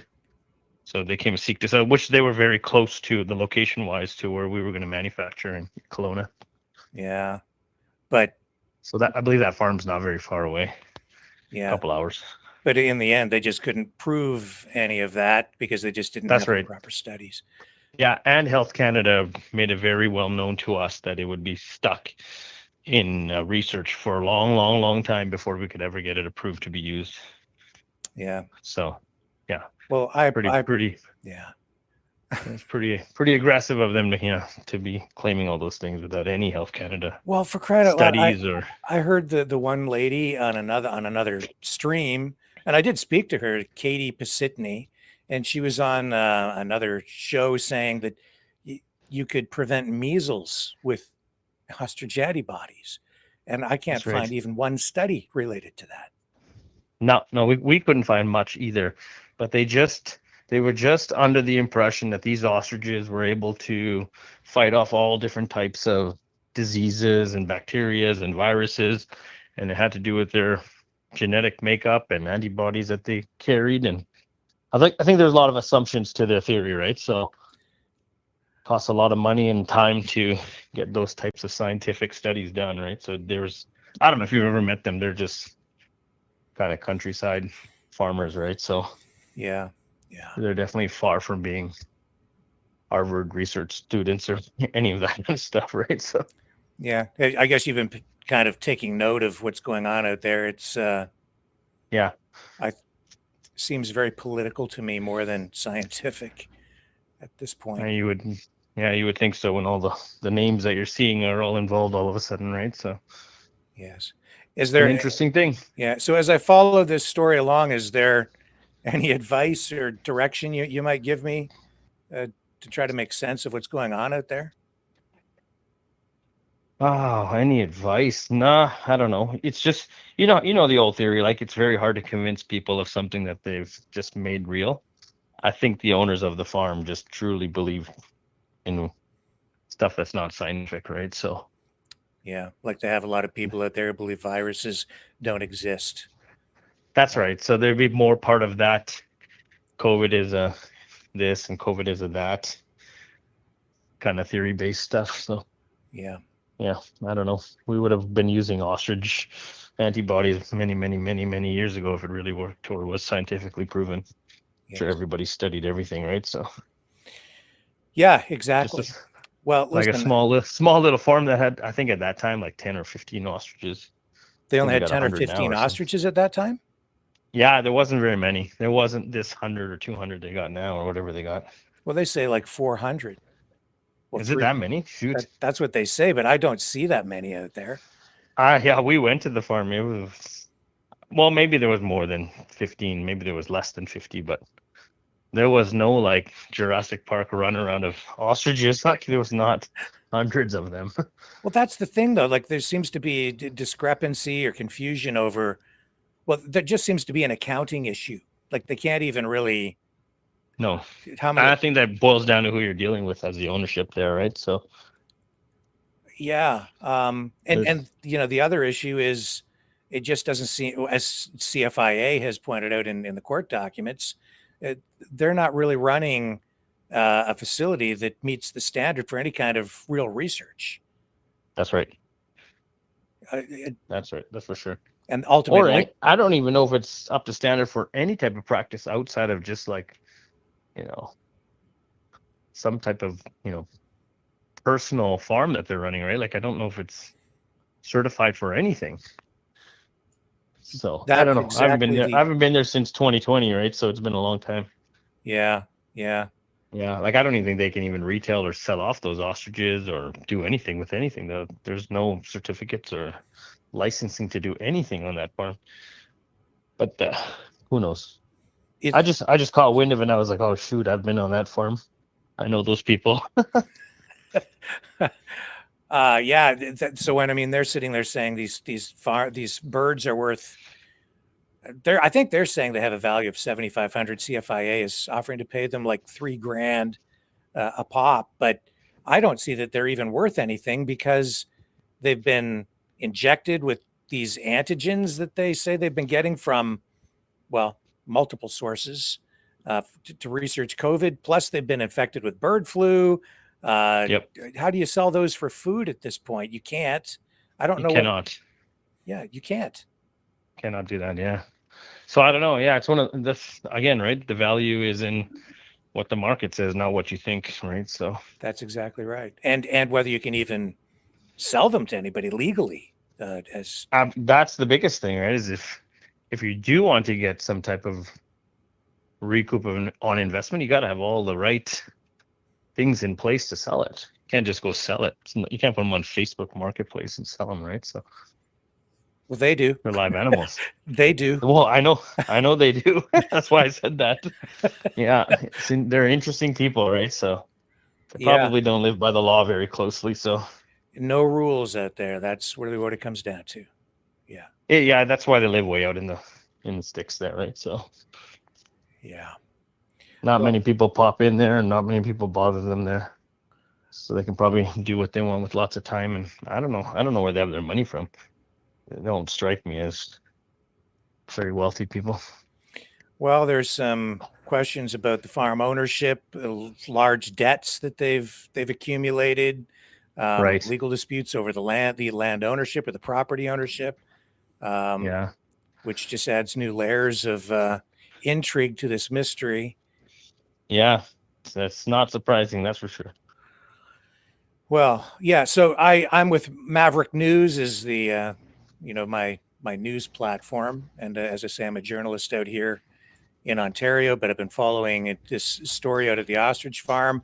I'm surprised that other media has not, taken note of the COVID research, the real issues surrounding all of this. It's just save the birds, save the birds. It's become an emotional thing. Yeah, for sure. Well, that's what you got to tack onto, right? Is what's going to actually grab some interest. No one's going to care about the other stuff. Yes, that's exactly right. But when you're dealing with the bird flu and the spread of the disease and other chicken operations, I think that they're putting other farms in jeopardy while they're claiming to be out there fighting for farmers, but it seems to be upside down.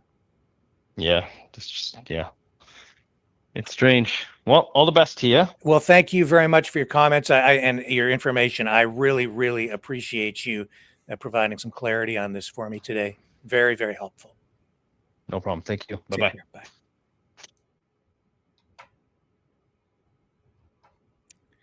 Are we clear? They didn't make the masks because it don't work. And there's no proof that it works, and you can't make a mask and promise to protect someone from a disease if you can't prove that it works, right?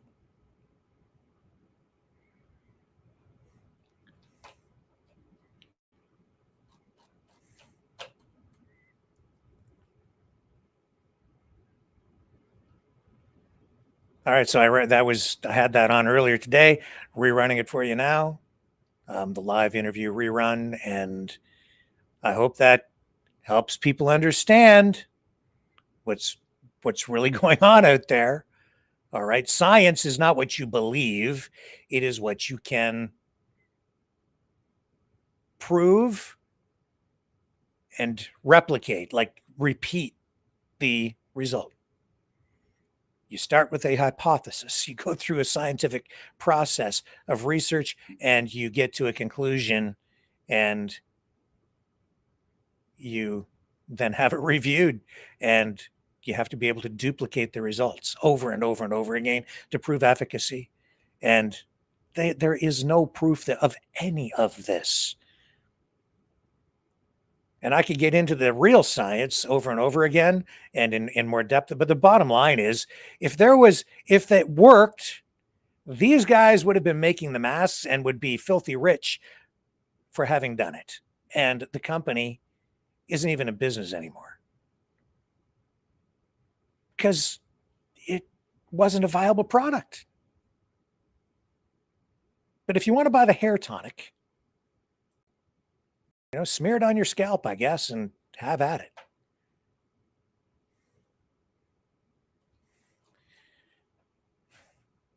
Enough of that. Enough of the birds. Enough of the news today. I'm going to go rest my brain. I'm going to go walk my dog and touch a tree and get back to reality. I suggest you guys turn off the internet too, because it's too crazy out there. And thank God for standards, keeping our food supply safe. That's all I can say. You might not like the rules, but they're there for a reason. They're there to help us and protect us, not kill us. It's just not the case. Yeah. All right. So do you see now why their contract with the lab in Quebec was probably cut? Do you see now? Now you know why the masks weren't produced using the Ostrich antibodies. Hello, reality calling. I'll be back tomorrow night, 7 p.m. Eastern. On the flip side. Well,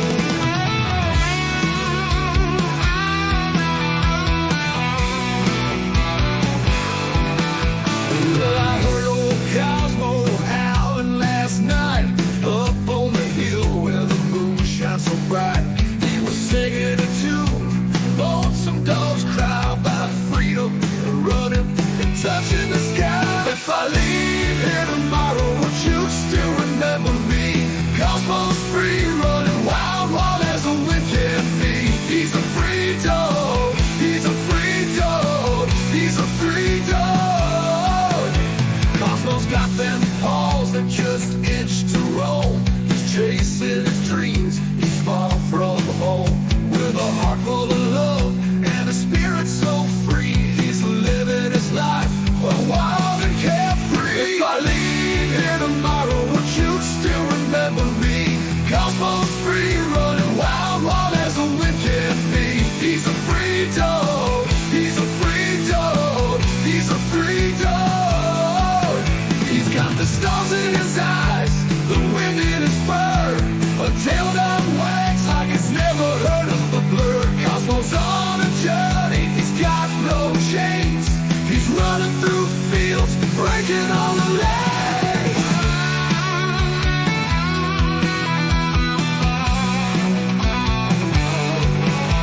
Now the night's getting cold and the sky's turning gray, but Cosmo's still out there, he's miles away.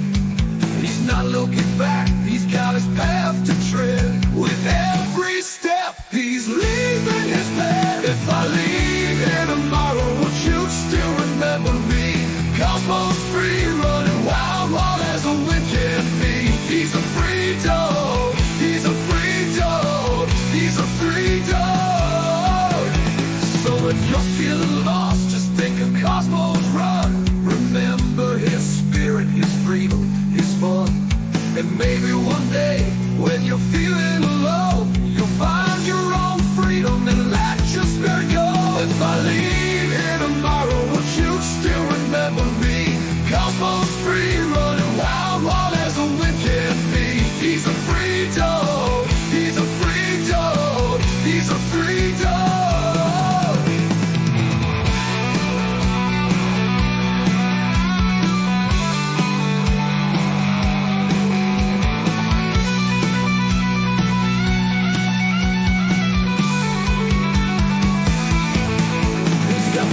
In his eyes, the wind in his fur, a tail that wags like it's never heard of a blur. A heart full of love and a spirit so free. He's living his life wild and carefree. He's got the stars in his eyes, the wind in his fur, a tail that wags like it's never heard of blur. Cosmo's on a journey, he's got no chains. He's running through fields, breaking all the lanes.